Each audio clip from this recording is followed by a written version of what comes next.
Hello, my name is Sam, and welcome to Quick Play. This is where I take the daily Tiny Glade pre-builds and try and create a nice looking scene within a 1 hour time frame. Then I cut it down, add some fast forward, and share a few tidbits related to the build. In today's build, we're going to be using the prompt hiking trail. This prompt was an interesting one, as I was not sure how I would be able to add to the scene other than using the paths to create trails on the existing terrain. However, during the build, I decided to add a few buildings. I wanted my trail to be a destination for hikers. I wanted some gazebos where you can take cover from the sun or rain, enjoy the view of the surrounding land, and maybe even have a picnic. I personally live near a section of the Bruce Trail, which is one of Canada's oldest and longest marked footpaths that spans along the Niagara Escarpment, offering various sections suitable for day hikes. While I'm not an avid hiker, I have taken an afternoon or two to explore a small part of the 890 kilometer or 553 mile trail located near my home. With trickling rivers and scenic forest clearings, one of my favorite parts is when you ascend a hill, out of breath and regretting life, and are greeted by a gorgeous view of the greenfield community below, which is even more beautiful in the fall when the leaves are changing color. So today I thought I would share some information about the Bruce Trail and some other famous trails across Canada. One notable fact about the Bruce Trail is that the trail is sectioned off into 9 parts, spanning from Niagara all the way to Tobermory. It takes approximately 30 to 60 days to complete depending on the hiker and season.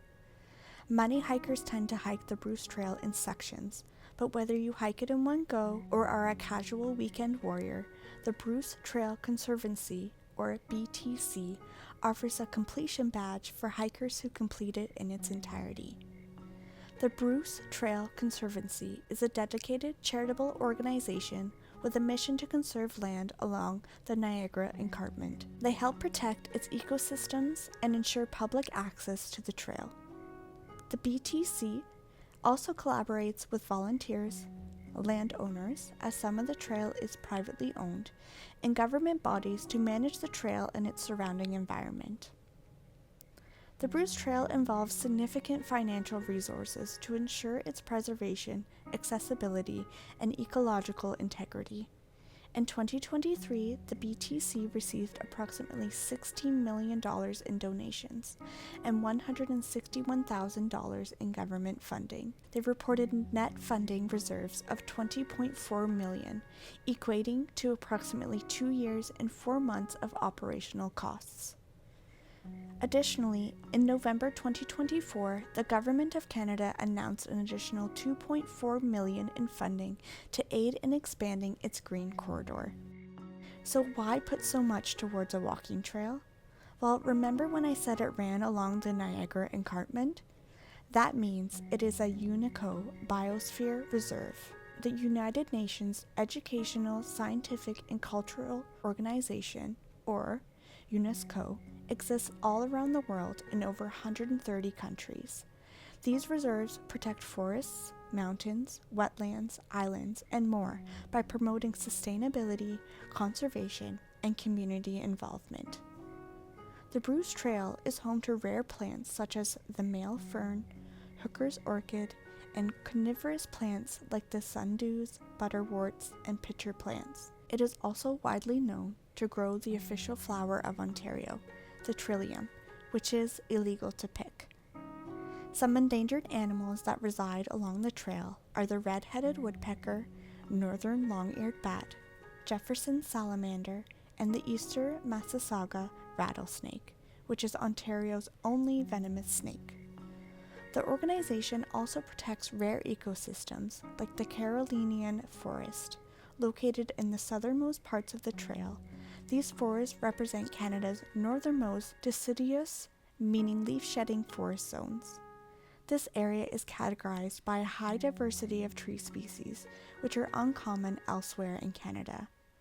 While only covering just 0.25% of Canada's land area, it supports a significant portion of its biodiversity.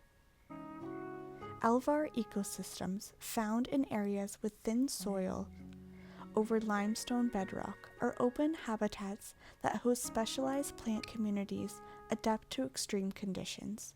These ecosystems are globally rare. Karst landscapes feature sinkholes, caves, and underground streams.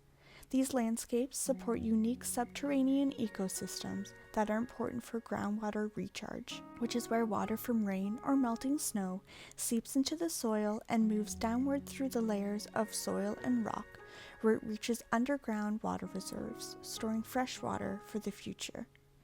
It provides drinking water, drought reserves, and restores ecosystems.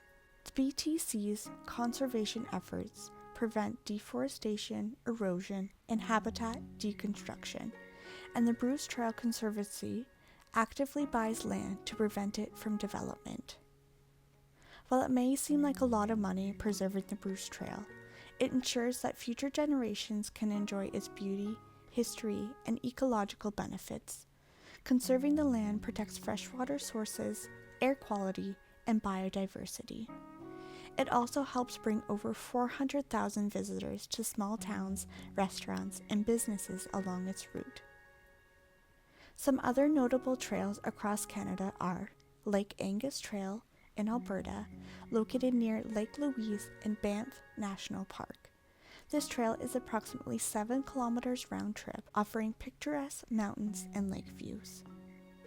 Cape Split Trail in Nova Scotia is a 13-kilometer round-trip trail in Cape Split Provincial Park. Hikers can explore the stunning vistas of the Bay of Fundy, renowned for having some of the world's highest tides. Last but not least is the Island Walk in Prince Edward Island. Inspired by famous walking routes worldwide, this 700-kilometer loop takes approximately 32 days to complete, as the trail wraps around the island, offering a mix of coastal paths, red dirt roads, and charming towns. So there you have it. I hope you enjoyed this quick build and learning about some of the beautiful trails located in Canada. If you would like more information on the Bruce Trail or would like to help its preservation, please see the link below. Please also let me know if you enjoyed this video, and I hope to see you in the next one. Bye!